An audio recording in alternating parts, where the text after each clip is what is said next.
I'm back after a day away to bring you guys my next Overwatch Elite tier list video, and today I'll be focusing on the Brigitte position. This has turned out to be one of the hardest tier lists I've had to make so far, and in order to keep things clearer, I'll be keeping this tier list to the players' performances on Brig, and when these players have flexed onto other healers in their place, like Ana and Baptiste, fitted into the 3-3 GOATS composition. This avoids the complications of having to rank the DPS performances of players like Ding, Eileen and Jinmu on heroes like Pharah and Sombra against the rest of the pack, but for the most part has remained locked in Brig jail. So hopefully that explains why these players are absent. As always, I'll just remind everyone that these opinions are purely my own, and it'd be completely fair to say that I might be a little lenient or harsh on some players, but in retrospect would perhaps see me move them around slightly. But that aside, let's get straight into it, as normal, starting from the bottom. Now, with the nature of how Brigitte is played, the key areas I've looked at when attempting to rank the players in this tier list is by looking at their overall statistics compared to one another, and then seeing the impact that they've been able to have on team fights, whether through clutch, crucial plays, or just an ability to unbelievably stay alive.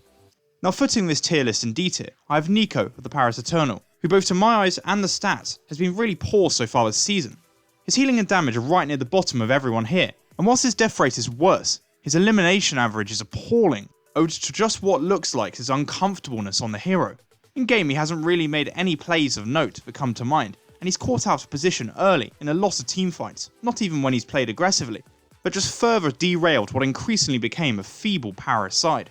Alongside Nico in D tier, I have I'm37 as Sire player, which is such a shame given the quality that we know the pair can show on DPS heroes, but it just goes to highlight how severe the Brig jail can be to DPS pros at the moment. The pair sit pretty much rock bottom of all the statistics, and found most of their playtime in line with their team's struggles during Stage 2. Equally, just like Nico, neither looks comfortable on the role at the moment at all, but has contributed to a string of bad performances, and I just don't think I can justify having the three any higher than my D tier at the moment, if purely judging them on their ability on Brigitte. Moving on to my C tier, I think it'd be fair to say that the overall quality of play doesn't see any drastic improvement. I think both of these bottom tiers are very susceptible to poor rally usage, but I think there's just enough difference to have this next trio separated from those in D tier. I'll begin by talking about Youngjin, who unfortunately has only one memorable play associated to his name up to now, and it's all for wrong reasons. I still can't fathom why on Shanghai's Dorado overtime push against Dallas, he simply just walked away from the payload for the worst Charlie 9 of this season, but that horrible event isn't why I have him in my C tier. His overall stats don't show anything special, and looking back at their games in Stage 1 and beginning of Stage 2, it felt like he was just being pulled along by his teammates, rather than making any major contributions himself. And this became even more apparent in the successful run over the course of Stage 2, which is why I'm happy placing him here for now. It would have been very easy for me to continue the streak of heavily punishing Houston players by dropping Jake into D tier, but returning to watch some of his gameplay, as well as looking at statistics, I think it'd be very unfair for me to do so. Whilst nothing special, his stats in nearly every category are markedly better than those in D tier, and ever since he's found his way into the starting lineup, despite the Outlaws having played appallingly, I think he has helped them to at least find some sort of identity when running GOATS, which wasn't at all present in his absence, which is the reason behind the C tier placement. To round off my C tier, I have Addo, and he's a player who I assume many of you, like myself, have been wishing the best for ever since his move away from the Dragons. I was really happy for him when he picked up his first win on Washington at the end of Stage 1. By no means has he looked bad on Brig so far this season. I think he, like his teammates, have been making steady improvement, but his statistics are surprisingly low. I think this highlights the limited impact that he's had compared to the other Brigs I've placed in the tiers above him, and on occasion his positioning has been exposed against stronger outfits, has resulted in a number of early deaths. If he continues to develop and improve in line with the rest of his team, I could see him rising higher, but right now I think C tier is the right spot for him to slot in at. As we progress into my B tier, which has the most players of any tier so far, I think it highlights the difficulties I had in deciding how to judge and rank the players' performances on Brig, with some members having extreme playstyles, contrasting those with more balanced but impactful displays. Therefore, I don't think there's any better place to start than with EQO and Agilities of the Fusion and Valiant respectively. Both these players play very aggressive Brig styles that directly translate into some of the highest stat rankings of all the players, and consequently the duo flourishes when their teams are on the front foot with a great ability to clean up their opponents after picking up the first kill in teamfights. But what I think a lot of people will point to especially are the extraordinarily high death rates of the pair, that's even worse than those near the bottom of this tier list. Whilst perhaps harsh, I could completely understand people referring to them as feeders, but at the same time I think it's important to remember the amount they're getting done when alive, which is why I think they deserve to be in my B tier.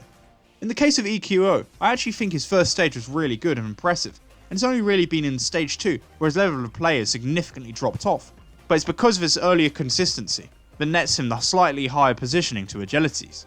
In many ways, Kib seemed to play very similarly to the agilities in EQO, with an aggressive style that he's clearly brought with him from Team UK in the Overwatch World Cup. And I think the thing that stood out the most was his ability to finish off low health targets and collect up a sizable number of final blows when his team, the Guangzhou Charge, won teamfights. Yet the issue he's had is that this is the one thing that Charge has struggled with this season, and a lot of the time his aggressive style has seen him get caught slightly overextended and focused down.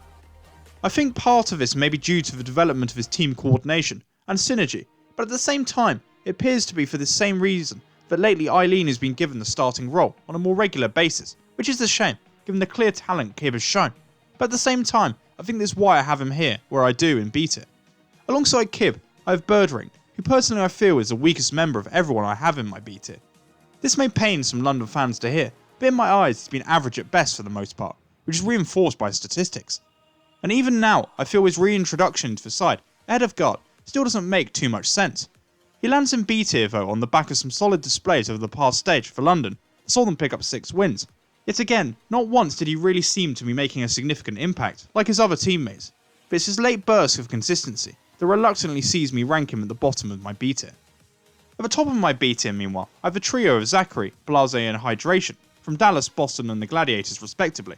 And the strange thing about these 3 players is that despite not really ever coming under the spotlight, their statistics and team performances seemingly point towards positive progress. Now I think a similar criticism can be said for all 3, like most playing in the Brig position, is that they're unable to avoid getting caught out of position and picked off, which is understandable given they're expected to be frontlining 1 second before peeling for their supports for next. But I think for this 3, it's less of a problem and outweighed by their positive impact they've all shown to have.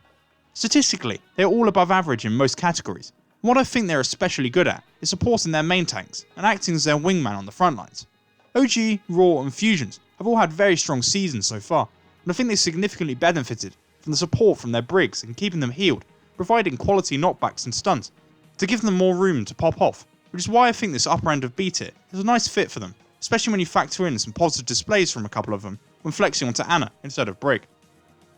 With my A tier, even though like most of the players at the Brig position, they haven't especially stood out and be able to carry like most other positions and roles in Overwatch, they have been able to provide very impressive support and utility that has allowed their teams to find success. First I want to talk about the trio of Erster, Munchkin and Crystal, whose picture wasn't within this template, but he's definitely someone I'd have in A tier. Statistically, they all shine especially in at least one category, and are solid everywhere else, but like those in the upper end of my B tier, they've been crucial towards their success with their main tanks and front lines. Erster seems very comfortable in Atlanta's more aggressive style, and is very good alongside Dako and Pokpo at applying pressure to opposition main tanks, which either sees them collapse or makes space for Dogman to get picks from the backline. Munchkin meanwhile, despite the ups and downs of Sol's performances, has felt like one of the few consistent players, in a similar vein to how Zumba held a similar position in the inaugural season, and of all the players in my A and B tiers, is perhaps the most all-rounded, with strong statistics in most rankings, as well as an ability to flex onto Ana, but has found some success on maps like King's Row. Finally, with Crystal, he both to the eye and statistically has outperformed his teammates that he's replaced in Bazzi and Adora, with a strong string of performances that has coincided with the Spark's late runner's success, with a level of stability and high healing output that I think has really allowed Goushway the freedom to perform at his best in recent matches. The last member of my A tier is Libero, who's kind of a special case, unlike nearly every other Brigitte in the league.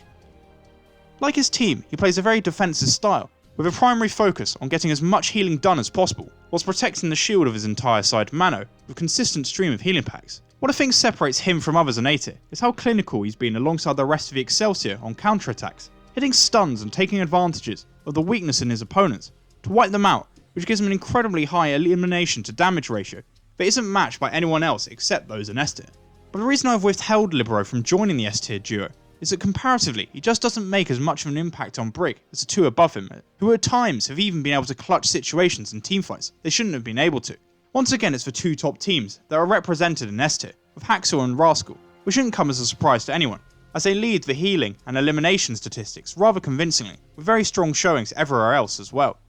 Rascal has not only proven why he fits into the team more than Architects, but has been brilliant in supporting Super and Sinatra on the frontline, and as evidence of his clutch ability is no better found than in the Stage 2 final against Vancouver, where in a 2 vs 4 situation, it was his Brig alongside Sinatra but unbelievably was able to turn the fight around, despite the odds being stacked against them, that proved crucial in their eventual success.